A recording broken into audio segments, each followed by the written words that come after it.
Hi, today you are out in the garden with me and we're going to be talking about different types of year-round homeschool. So come along and yeah, let's talk. Hi, my name is Amanda from Learning to Love Well, and we just got back from a massive, grocery haul because we have a pretty big family. For anyone who doesn't know, we have 4 children and me and my husband, and yeah, so we feed a lot of people. Today we picked up our Azure standard order, did our Costco haul. We have been out a lot. So I'm doing a late day harvest. I don't normally like necessarily coming out late in the day to harvest, except for some of my melons. But yeah, so enough about that.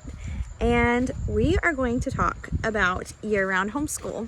I hope it doesn't bother anyone that I will be picking produce at the same time, but sometimes as moms, we multitask, don't we? Yeah, we wear a lot of hats and we multitask. You're so cute. Okay, so let's talk. So there are multiple types of year-round homeschool. I did a video for a case for year-round homeschool, and if you haven't watched that and you're thinking about year-round homeschool and you're just not sure if this is what you want to do, by all means, go back, look at the last video. I'm gonna be honest, I haven't learned how to link anything. I just haven't. I probably should. But this is more about informing you about options rather than just, I just need to get better at technology. Let's just call a spade a spade. Okay, so last time, if you missed it, we talked about year-round homeschool. And I kind of made a case for it. Now there's many other reasons why I think I choose to year-round homeschool my kids. And maybe we'll talk about that on a different video. But if you are now interested in year-round homeschool, I'm following up with types of year-round homeschool. So people, when they think year-round homeschool, there tends to be a stigma that there's only one way to do it. And man, with homeschool, that's just never the case. If you feel the Lord call you to homeschool, there are so many options that can fit so many different lifestyles. I'm gonna hang out by my okra bed and kind of see if there's anything growing, and I'll talk to you guys for a second. Okay, so there's so many different options with year-round homeschool. Year-round homeschool gives you the chance to take off the days that you want to take. And I'm going to give you a couple of options what that looks like. So in the past, we have done something. Now, at the time, I didn't know there was a name for it, but there is. It's called Sabbath homeschooling. And this is a homeschool style where you do 6 weeks on and 1 week off. I will say that my kids, my eldest especially, still ask, like, hey, can we do that again? That was fun. You guys are now in my okra bed. So one of the greatest things about Sabbath homeschooling is by the time you get burnt out or starting to feel burnt out, you take a break again. And so we might actually pick back up with that this year. Life got in the way last year and we just kind of played catch up and tried to get caught up on all our books and get everything complete. So we went a little bit more straight through, but Sabbath homeschooling is great. Sabbath homeschooling allows you to always basically have another break around the bend. Every single time you go 6 weeks on, you get a good month and a half, and then you take a week off. This is really good if you are one of those people who tend to burn out really easy, and you're just gonna need more frequent refresh. But if you're one of those people that maybe have a tougher curriculum, it's a little bit harder, maybe a little bit more demanding, Sabbath homeschool is a great way of doing it because you're on for 6 weeks, really honing down, focusing on it, and then you give yourself a whole week off to kind of refresh, recoup, and get back on there. Over here in the melon bed, we are going to talk about the 4-day work week. Now, traditional school normally goes Monday through Friday, and I think if we've gone to public school, you're probably used to that. That is perfectly fine for some people. Some people want to have more time where they are not homeschooling, spaced out throughout the actual week. Hanging out by the sunflowers now. They're kind of tall. All right, so this can look like going to school Monday through Thursday.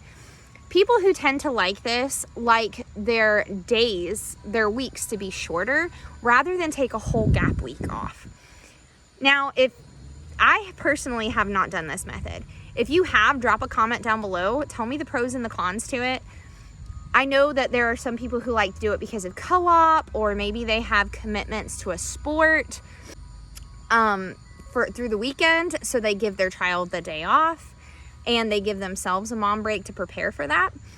But if you are one of those people that don't want to go 6 weeks on and then take a week off, well, that's fine. You could go for a 4-day work week or a 4-day school week and then choose to just turn it off and give yourself a 3-day weekend.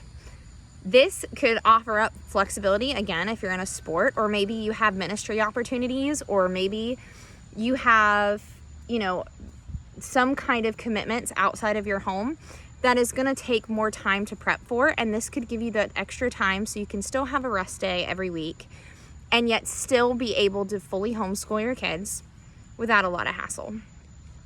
Again, hi, Mr. Sunflowers. I like them. So now we're picking beans, and we are talking about a straight through homeschool family. Now, this is someone who really just puts the pedal to the metal and doesn't really want to take a whole lot of time off at all. I think this probably happens if you're playing catch up, or maybe you have a child who doesn't benefit from being off very often and maybe needs more of the educational support, and you just want to get caught up, or maybe you want to get them into a summer program, or however that you want to do it. This would just be kind of like probably good in the short term. I don't know that there's a lot of people who, unless they're just awesome, would probably want to do this long term. And it's mostly because every one of us needs a break sometimes. You know, it does. It happens. And so if you are one of those people who maybe you just need the catch up, maybe it's not even just about, let's see if I can get these beans down and talk to you without getting the head ripped off the bean. I did not successful. So maybe you just need to play catch up, or maybe you have a child with a disability that maybe takes needs more condensed lessons. So you spread it out and you just go all the way through. You do Monday through Friday, and you don't really take any breaks, maybe vacations, like normal holidays and vacations. You don't really take a summer, but maybe you only homeschool regulatory hours, maybe four hours a day. Maybe you take it in smaller increments throughout the day.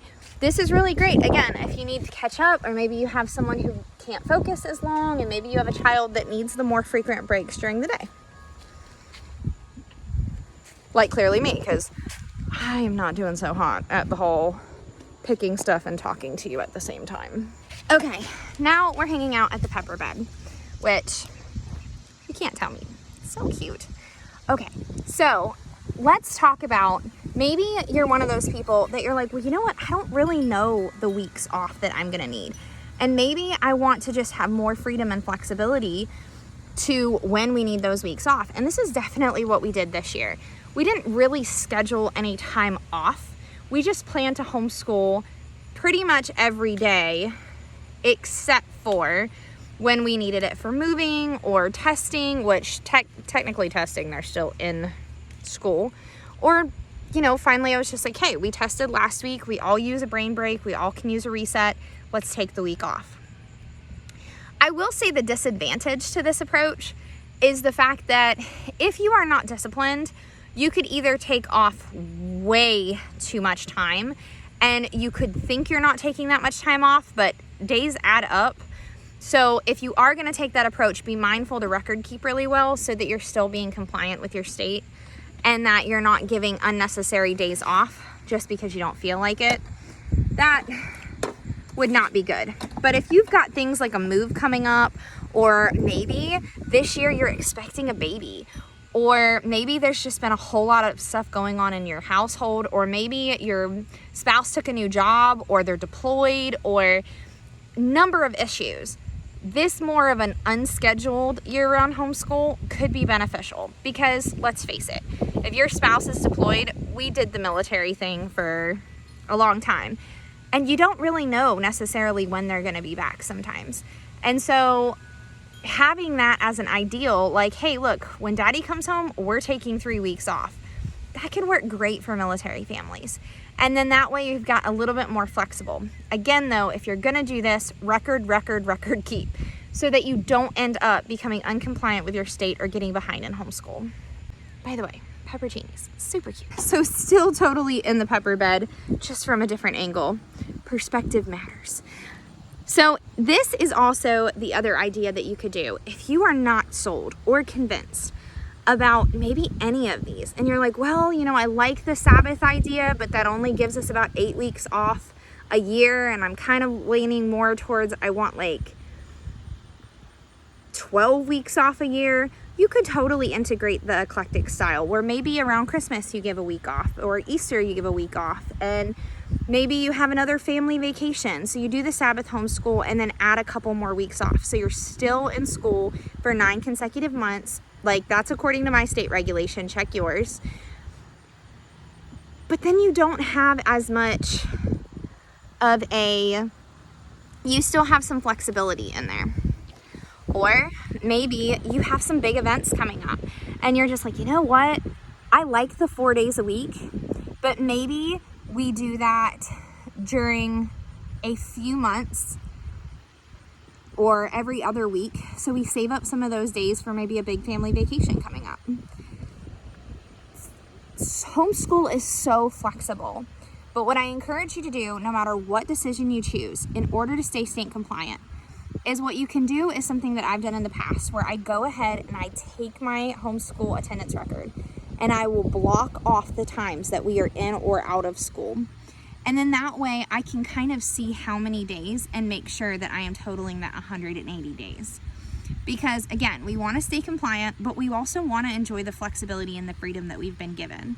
Every single one of us has a different lifestyle, different demands, different callings that the Lord has given us, and we want to fulfill them to the very best of our abilities. So whatever you choose to do and however you choose to implement your year-round homeschool, I hope that you enjoy it.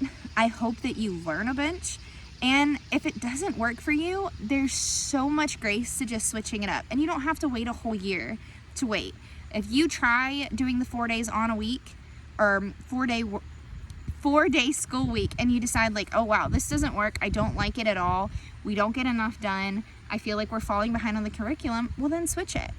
Maybe go straight through for 4 or 5 weeks, get caught up, and then take a week off and see how you do. Again, so much flexibility. Pray, pray, pray. Jesus will show you. The Bible tells us in James 1:5 that if we ask for wisdom, he'll give it. All of this video is to show you what possibilities, and there are other possibilities out there. These are the ones that I've heard about, but whatever it is and whatever you're interested in trying, there is grace to start it, and if it doesn't work, it's okay. You know, with homeschool, we have the responsibility to be compliant with our state regulations, but other than that, there's freedom. And you have to really figure out what works for you as far as timing, vacations, and the things that will just make things go easier for you and your children. Because ultimately, educating them in godliness and educating them to the best of our ability with excellence is what we're striving for. So whether you do that 4 days a week and 1 day or 3 days off, or whether you do that with 6 weeks on and 1 week off, or whether you do it sporadically for whenever your family needs it, whatever your choice, do it prayerfully and do it to honor your King. All right, guys, see you later. God bless.